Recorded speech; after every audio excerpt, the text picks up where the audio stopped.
MCom के सभी students को मेरा सादर नमस्कार। आज एक नया टॉपिक लेकर के फिर हाजिर हुआ हूँ आपके समक्ष। और अभी तक आपने जो चैनल को लाइक किया है, शेयर किया है, उसके लिए बहुत बहुत आपका आभार व्यक्त करता हूँ।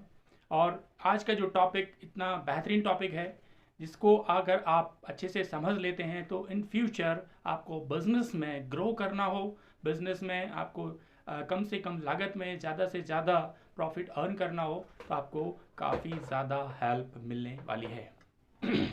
आज का टॉपिक जो एमकॉम फर्स्ट सेमेस्टर के छात्रों के लिए मैं लेकर के आया हूँ, cost analysis and control. It means accounting for overheads.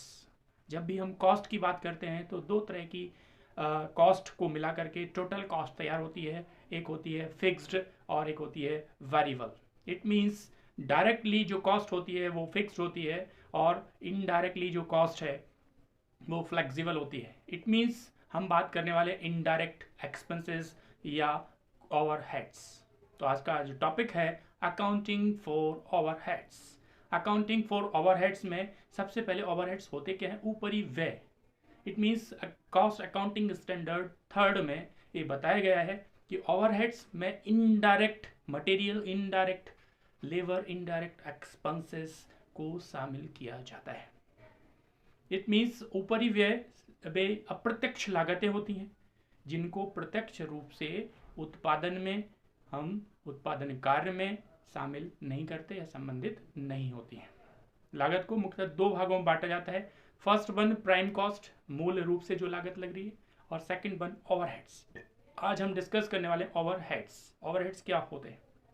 It means classification of overheads. Classification को अलग अलग बेस बना करके हम क्लासीफाई कर सकते हैं।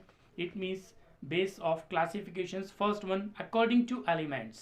एलिमेंट्स के हिसाब से, लागत के तत्व के हिसाब से ओवरहेड्स को तीन पार्ट्स में डिवाइड किया हुआ है। It means indirect material, indirect labour and indirect expenses according to elements.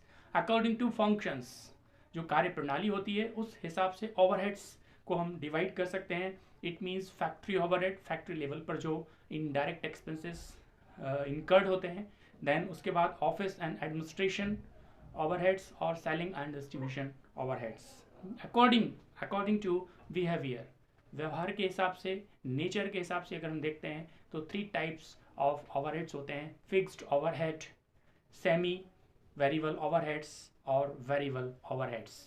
हिसाब से ओवरहेड्स को हम क्लासीफाई कर सकते हैं। और क्लासीफाई करने के साथ साथ हम देखते हैं कि सबसे पहले हम बात करें यहाँ पर जो फिक्स्ड ओवरहेड। फिक्स्ड ओवरहेड मतलब सेल्स की मात्रा, सेल्स की क्वांटिटी या प्रोडक्शन क्वांटिटी बढ़ाने पर एक लिमिट तक इनमें कोई परिवर्तन नहीं होता है, फिक्स्ड होते हैं। इट मीन्स टोटल फिक्स्ड होता है, पर यूनिट प्रोडक्शन के साथ चेंज होता रहता है।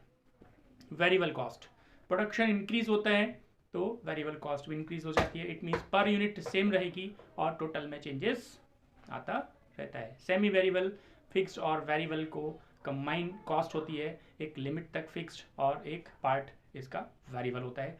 इसको सेमी वेरिएबल या सेमी फिक्स्ड वेरिएबल भी हम कॉस्ट कह सकते हैं। फैक्ट्री ओवरहेड की जहाँ बात करते हैं, फैक्ट्री ओवरहेड्स में बहुत सारे आ सकते हैं। Rent of factory, machinery depreciation जो फैक्ट्री के अंदर हम यूज़ कर रहे होते हैं। इसके अलावा municipal tax on factory building, ये सारे एक्सपेंसेस होते हैं जो फैक्ट्री ओवरहेड्स में इंक्लूड किए जाते हैं। इस हिसाब से हम देख रहे होते हैं कि आगे depreciation on factory building, repair और मशीनरी, ये सब फैक्ट्री से रिलेटेड है तो फैक्ट्री ओवरहेड में इसको शामिल किया जाएगा।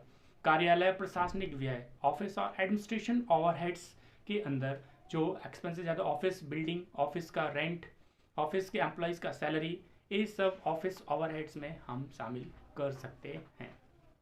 इस प्रकार से देख रहे हैं कि expenses on lighting in office, depreciation on repair of office furnitures, इस प्रकार से postage expenses, email, fax, telephone expenses etcetera etcetera, ये सारे ऑफिस से रिलेटेड हैं। तो ऑफिस एंड एडमिनिस्ट्रेशन ओवरहेड्स नाम से हम लिख सकते हैं। तो इन पर अगर हम कंट्रोल कर लेते हैं तो वेरिएबल कॉस्ट को हम कंट्रोल कर सकते हैं। इस पर सेलिंग एंड डिस्ट्रीब्यूशन, विक्रय और वितरण से संबंधित जितने भी इनडायरेक्ट एक्सपेंसेस होते हैं उनको हम सेल्स एंड डिस्ट्रीब्यूशन ओवरहेड्स कहते हैं। मार्केटिंग ओवरहेड्स भी कहा जाता है इनको। एडवर्टाइजमेंट एक्सपेंसेस जो सेल्स रिलेटेड है, commission on sales agents, commission and discount on customers, packing expenses, ये सारे सेल्स रिलेटेड होते हैं, सेल्स के लिए ज़रूरी होते हैं। Royalty on sales, carriage outward, it means बाहर जब गुड्स जा रहा है। इसी प्रकार एक्सपेंसेस ऑन डिलीवरी वैन, जो आप डिलीवर करते हैं गुड्स को। इसी प्रकार से गोडाउन के एक्सपेंसेस होते हैं, आपके गोडाउन के जो एम्प्लॉयज़ हैं, सैलरी उनको देना होती है, वेतन। इस प्रकार से गोदाम में निर्मित माल का अगर कोई लॉस हो जाता है तो वो भी सेलिंग एंड डिस्ट्रीब्यूशन ओवरहेड्स में हम ले सकते हैं। तो इस प्रकार से हमने देखा कि सारे एक्सपेंसेस अलग अलग ओवरहेड्स में डिवाइड होते हैं। तो इनको ओवरहेड्स, कॉस्ट के अंदर ओवरहेड्स कहा जाता है ऊपरी व्यय, ऊपर से लगने वाले व्यय को। कॉस्ट अकाउंट में अगर आपको कॉस्ट को कंट्रोल करना है तो ओवरहेड्स को अगर आप ठीक से इनकर्ड करते हैं, ठीक से लेते हैं, कभी ओवर वैल्यूशन नहीं करते हैं, कभी अंडर वैल्यूशन नहीं करते हैं, तो जो फाइनेंशियल अकाउंट्स और कॉस्ट अकाउंट को रिकनसाइल करते हैं, तब कहीं जाकर हमारे जो बैलेंसेस होते हैं, प्रॉफिट होता है, उसमें डिफरेंस कम से कम होता है। तो only because of overheads, direct और इनडायरेक्टली जो हम मटेरियल यूज़ कर रहे होते हैं, तो इनडायरेक्टली जो मटेरियल, लेबर और एक्सपेंसेस यूज़ करते हैं उनको हम ओवरहेड्स नाम देते हैं कॉस्ट एनालिसिस एंड कंट्रोल में। और इस तरह से अगर आप जो भी टॉपिक आगे चाहते हैं, जिस टॉपिक पर आपको वीडियो मिले, तो आप कमेंट बॉक्स में ज़रूर लिखें। जैसे कमेंट करने पे मुझे मालूम पड़ता है कि मेरा वीडियो आपको पसंद आया या नहीं आया। तो चैनल को अगर अभी तक आपने सब्सक्राइब